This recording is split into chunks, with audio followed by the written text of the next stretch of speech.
Oh yeah, I'm recording.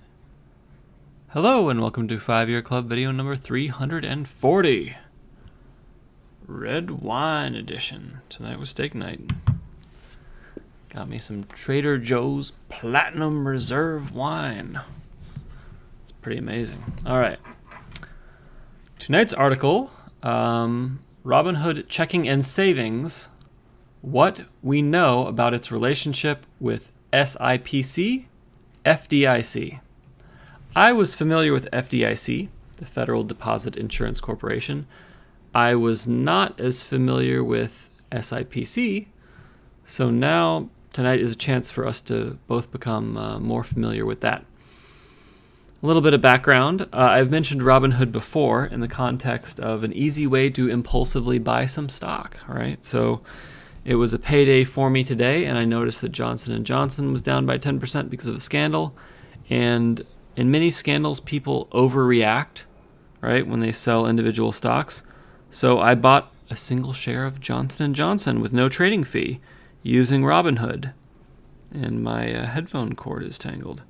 So, yeah, generally speaking, that is what Robin is known for. They're known for letting people trade stocks with low fees and tangling headphone cords. No. Wow, this is a legitimate tangle.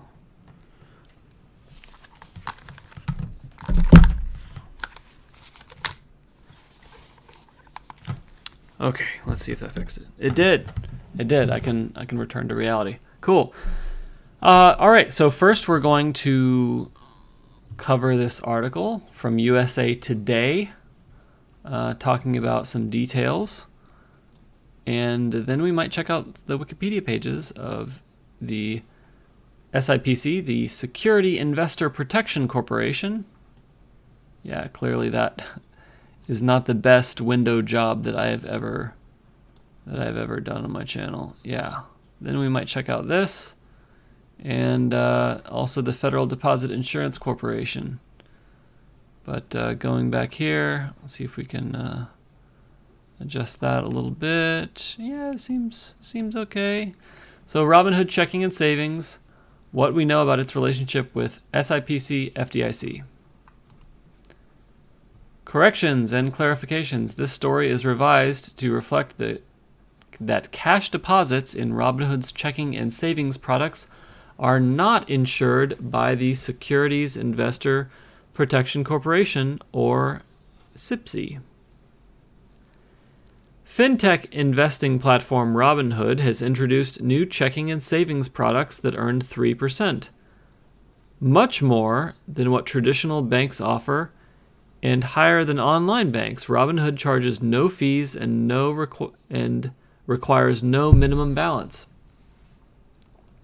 But there is an important distinction. Robinhood's checking and savings features are not traditional bank accounts. They are simply separate balances held within a Robinhood brokerage account.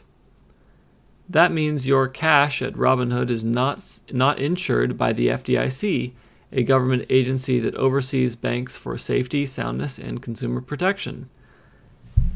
And that cash is also not protected by the Securities Investor Protection Corporation, or SIPC, which oversees the liquidation of broker-dealers if they go bankrupt or close because of financial trouble, and helps track down customer assets or cash that is missing. On Friday, the SIPC said that any protection it offered Robinhood customers was narrower in scope. Robinhood did not immediately return a request for comment on Friday. Calls to the Securities and Exchange Commission and the Financial Industry Regulatory Authority, FINRA, were not immediately returned. Here's more about what you should know about the FDIC and SIPC. What is the FDIC? Created by Congress, the Federal Deposit Insurance Corporation is an independent agency that maintains stability and public confidence in the nation's banking system. The agency helps manage the wind down of failed banks, but more importantly, for you, it insures customer deposits of failed banks up to $250,000. What is the SIPC? The SIPC was created by the Securities Investor Protection Act as a non-profit membership corporation. Besides overseeing the liquidation of broker-dealers, it works to retrieve assets during that process and insures each customer up to $500,000 for securities and cash, including a $250,000 limit for cash. Unlike the FDIC, the SIPC was not chartered to combat fraud. It's also not an agency of the federal government, and it has no authority to investigate or regulate broker-dealers. It is important to understand that the SIPC is not the securities world equivalent of the FDIC. Its website notes. Robinhood already was a broker-dealer member of the SIPC when it launched its savings and checking features, which are technically considered cash management accounts. Investment firms like Fidelity and Charles Schwab offer similar accounts. Under the heading, "Is My Money Insured?" on the Robinhood FAQ, the company said, "Your cash in Robinhood is insured up to $250,000 by the Securities Investor Protection Corporation, SIPC. SIPC protects cash deposits in your account in the unlikely event that Robinhood fails." In an interview with USA Today on Thursday, Baiju Bhatt,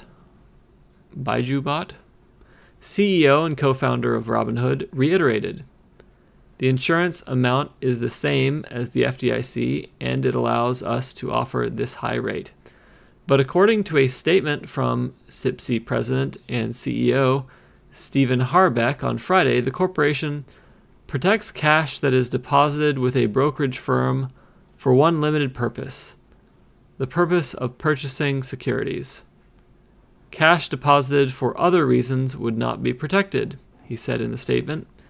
SIPC does not protect checking and savings accounts since the money has not been deposited for a protected purpose.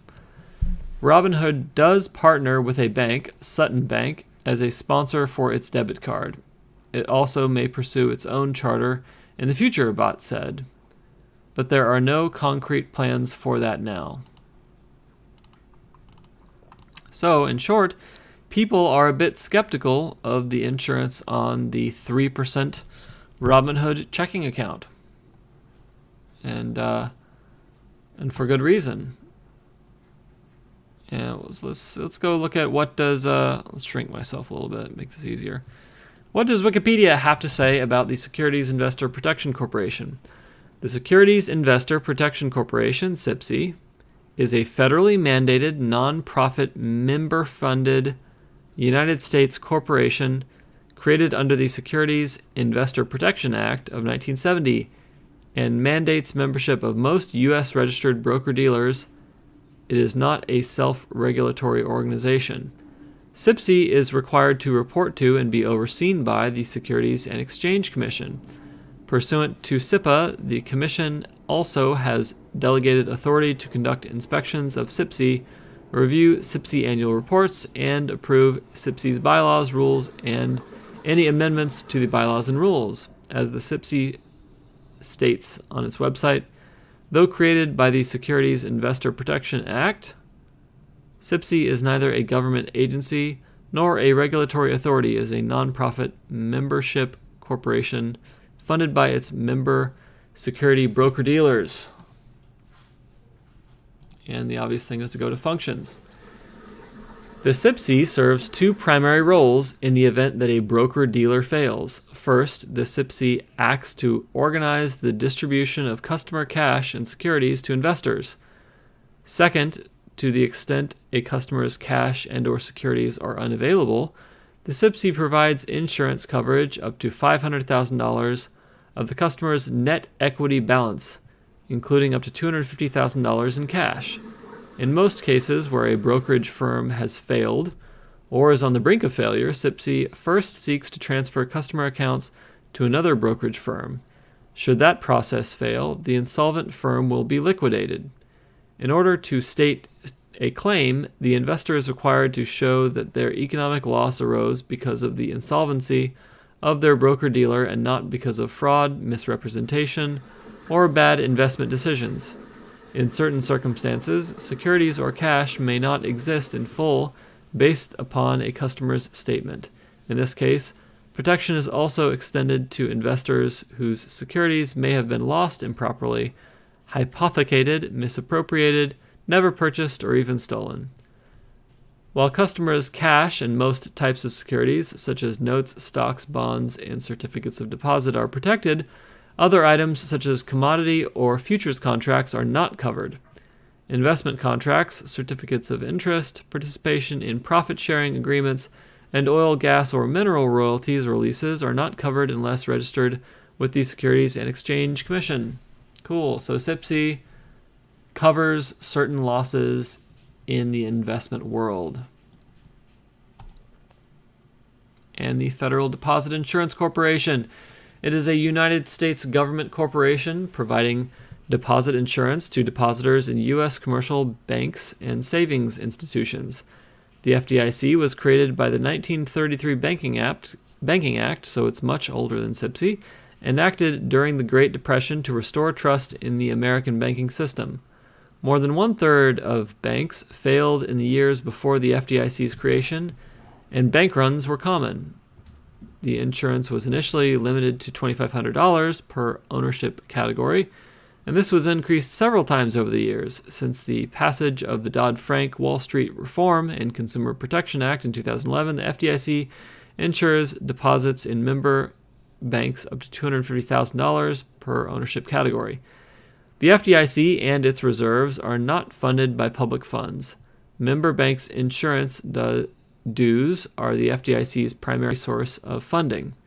The FDIC also has a U.S. $100 billion line of credit with the United States Department of the Treasury. Only banks are insured by the FDIC. Credit unions are insured up to the same insurance limit by the National Credit Union Administration, which is also a government agency. So that's interesting. Credit unions are not insured by the same entity as banks. As of the end of 2017, the FDIC provided deposit insurance at 5,670 institutions. The FDIC also examines and supervises certain financial institutions for safety and soundness, performs certain consumer protection functions, and manages receivership of failed banks. Cool.